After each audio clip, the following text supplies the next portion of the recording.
Yes, reka mbifuriza amahoro rero y'Imana nshuti bavandimwe aho muherereye hose mu mpande enye z'isinge ubasuhuza n'umuhungu wanyu Lion Damour Manas kuri mikoro ndabakunda cyane. Reka tubabwire zimwe mu ngingo z'ingenzi turagenda tugarukaho muri uyu mugoroba aho tugiye kugenda tubagezaho amakuru agiye atandukanye.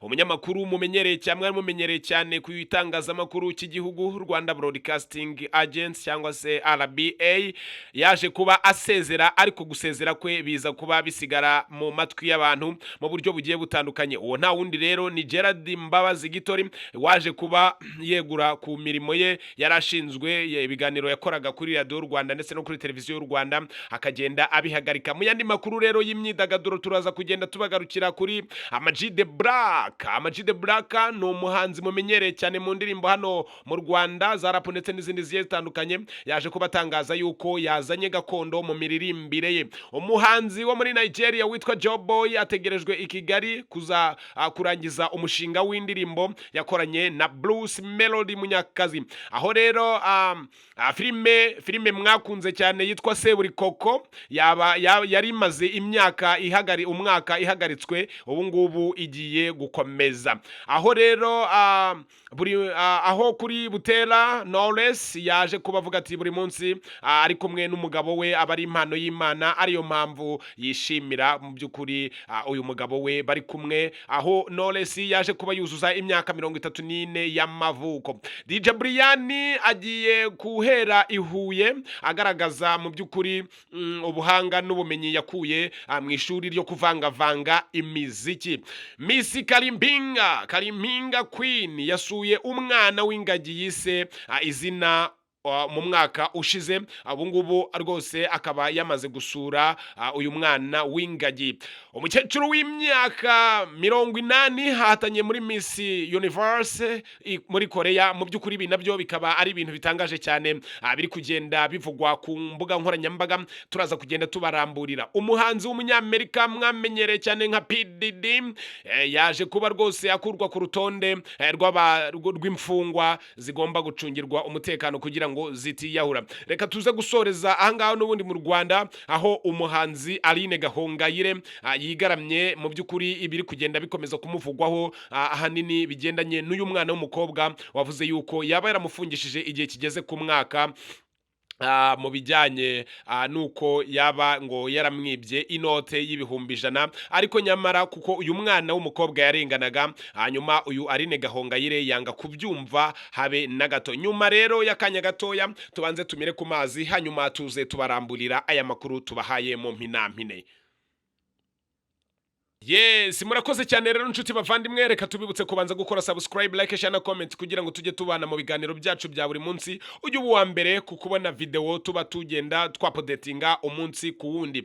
Ni umunyamakuru ufite ubunararibonye ndetse n'uburambe muri aka kazi, yitwa Gerard Mbabazi Gitori, akaba yarasezeye kuri Radio Rwanda, ariko mu by'ukuri akaba yaramaze imyaka irenga 10. Uyu mugabo yasezeye muri RBA mu mpera za Kanama, yatangiriye umwuga w'itangazamakuru kuri Radio Huye mu 2008, aho yamaze amezi make muri uwo mwaka agahita atsindira kujya gukora cyangwa se kuba umwe mu banyamakuru ba Radio Sarusi ya Kaminuza y'u Rwanda.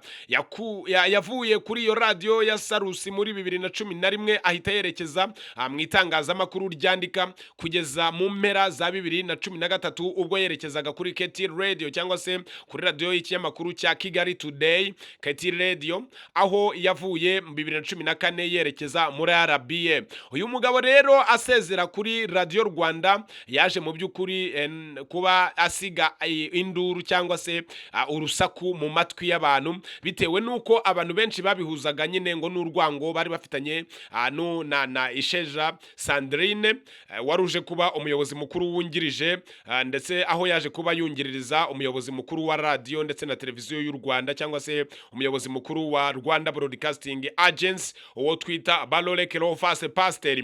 Gerard Mbabazi uri mu banyamakuru b'imyidagaduro bafite izina rikomeye mu Rwanda, yasobanuye impamvu nyamukuru yatumye asezera mu kiganiro cyangwa se mu kigo cy'igihugu cy'itangazamakuru Rwanda Broadcasting Agency.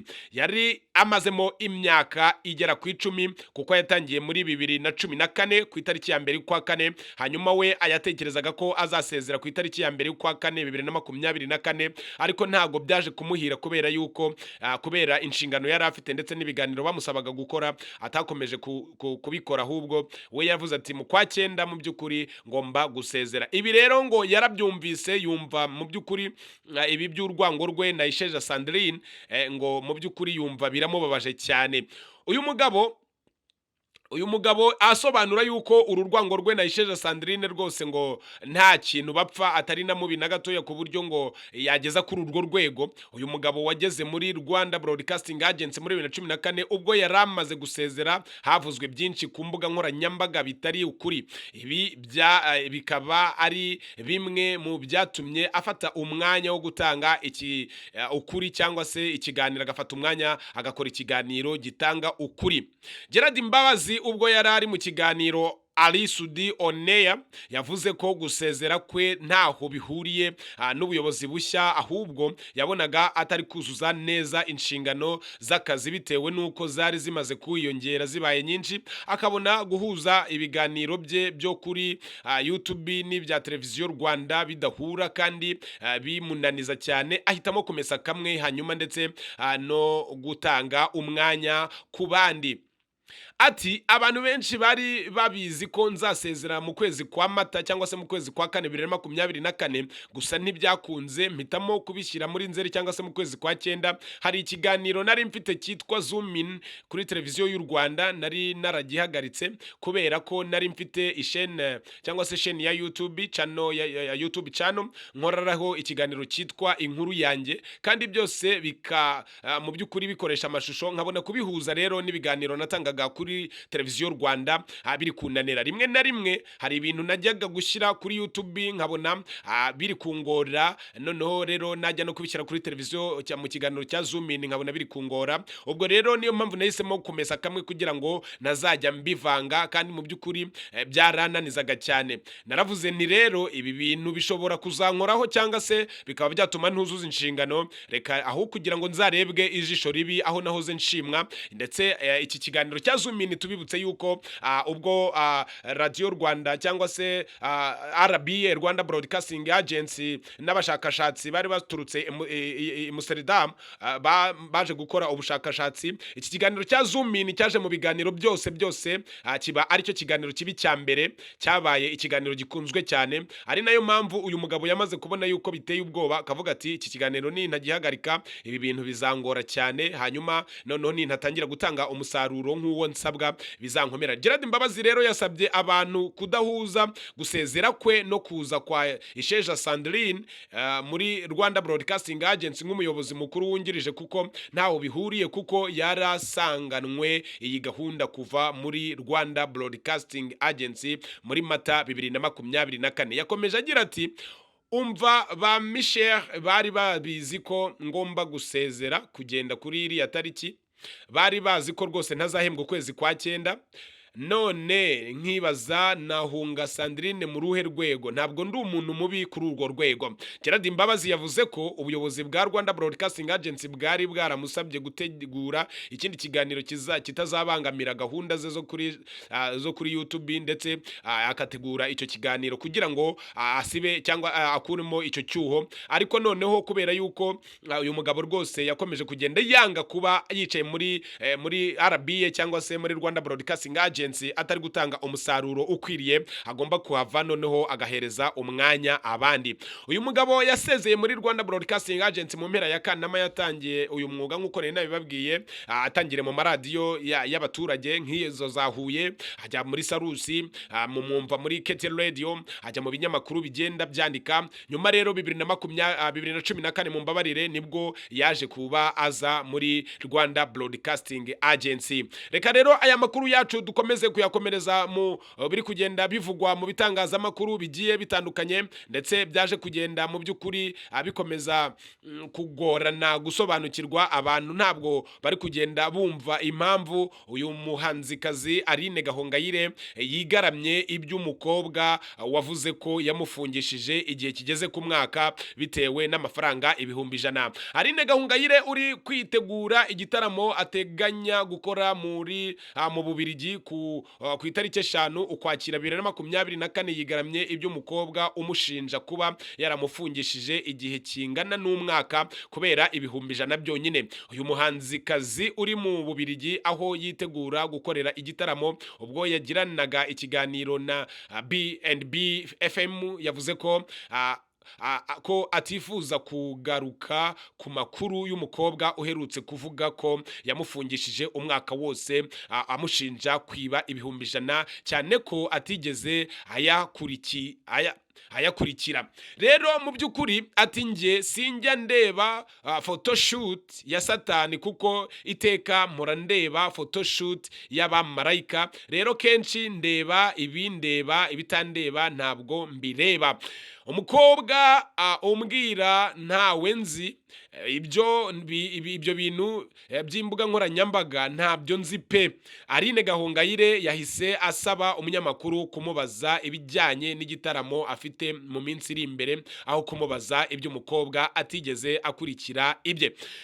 Ibi Aline Gahongayire yabibajijwe nyuma y'uko hadutse inkuru y'umukobwa witwa Iradukunda wahamyaga ko yabaye umukozi w'uyu muhanzikazi, akaza kumufungisha nyuma y'uko yo kumwiba ngo amafaranga 100,000. Nyamara ababyeyi be bagasaba Aline Gahongayire kubabarira uyu mwana w'umukobwa, n'ukuri hanyuma akabyanga, kandi abizi neza y'uko arengana kubera y'uko ayo mafaranga ngo yaje gusangwa yaratwawe n'umukobwa cyangwa se ngo n'umwe mu ba relative cyangwa se mu bafamiliye b'uyu muhanzikazi Aline Gahongayire.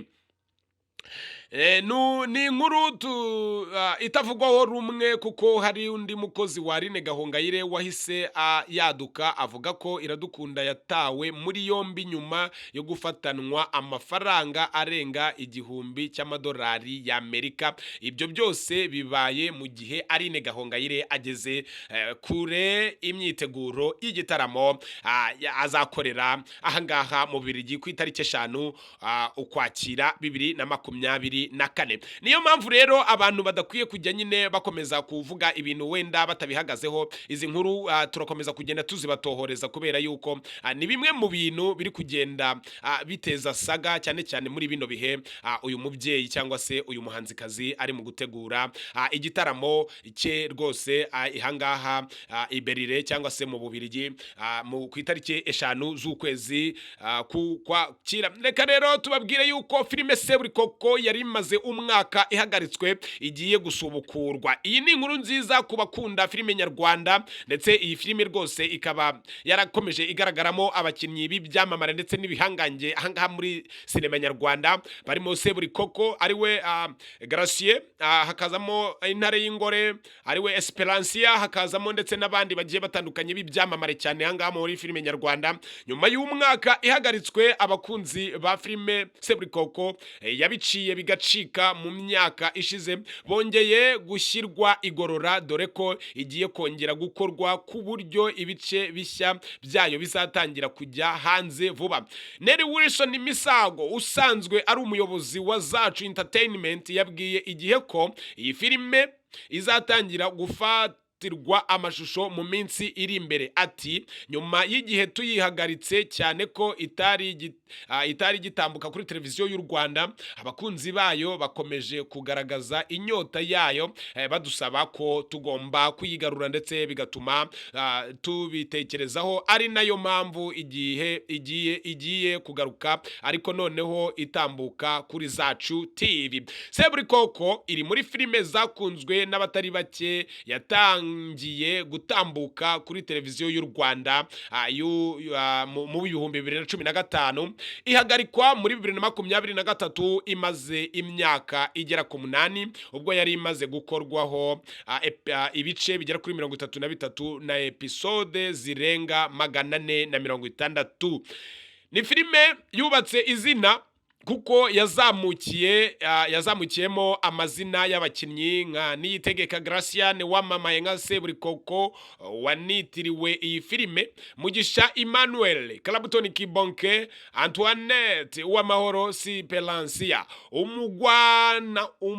umuganwa Sala cyangwa se Umutoni Nyakwigendera, Chantari Nyakubyara, Nyiramana Kalisa Erneste, Rulinda Leon Ngabo cyangwa se Kadogo n'abandi benshi mugiye muzi bakomeje kugenda bazamukira muri iyi filime. Mu by'ukuri yaje guca ibintu bigacika ahangaha muri sinema nyarwanda. Ibintu rero byakomeje kugenda bitangaza abantu benshi nuko umukecuru w'imyaka 80 ari nayo nkuru tugiye gupfundikiriraho agaseke k'amakuru kuri uyu munsi. Umukecuru w'imyaka 80 ahatanye muri Miss Universe Korea. Umukecuru w'imyaka 80 rwose utagira umunkanyari, Choi Sun-hwa w'imyaka 80 wo muri Korea yakoze amateka yo kuba umuntu ukuze cyane witabiriye irushanwa rya Miss Universe.